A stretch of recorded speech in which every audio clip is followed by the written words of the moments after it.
আসসালামু আলাইকুম। কটিয়াদী পাকুন্দিয়ার সম্মানিত অভিভাবক, মাননীয় সংসদ সদস্য অ্যাডভোকেট জালালউদ্দিন স্যারের কাছে কিছু আবেদন বা দাবি নিয়ে এই ভিডিওটা তৈরি করছি।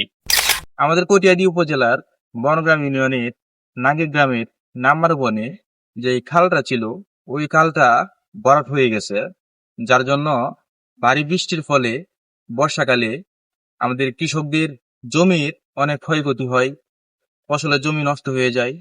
খাল ভরাট হয়ে যাওয়ার কারণে পানি নিষ্কাশন ব্যবস্থা ব্যাহত হয়। তাই এলাকাবাসীর স্বার্থে খালটি পুনঃখননের প্রয়োজনীয় পদক্ষেপ গ্রহণের জন্য স্যারের কাছে বিনীত অনুরোধ জানাচ্ছি।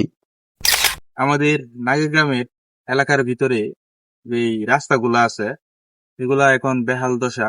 বিশেষ করে নাগেগ্রাম পূর্বপাড়ার কিছু রাস্তা একেবারেই চলার অনুপযোগী। গ্রামের মানুষের স্বার্থে এবং ছাত্রছাত্রীদের চলার সুবিধার্থে রাস্তাগুলো যাতে দ্রুত সংস্কার করা হয়, স্যারের সুদৃষ্টি কামনা করছি।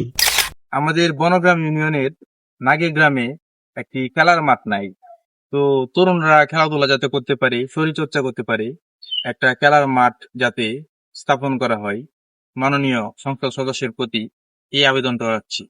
নাগের গ্রামে অবস্থিত স্বাস্থ্য কমপ্লেক্সটি বর্তমানে বেহাল অবস্থায় রয়েছে।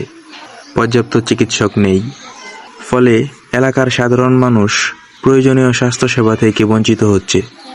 তাই স্বাস্থ্য কমপ্লেক্সটির সংস্কার ও চিকিৎসক নিয়োগের জন্য আপনার হস্তক্ষেপ কামনা করছি।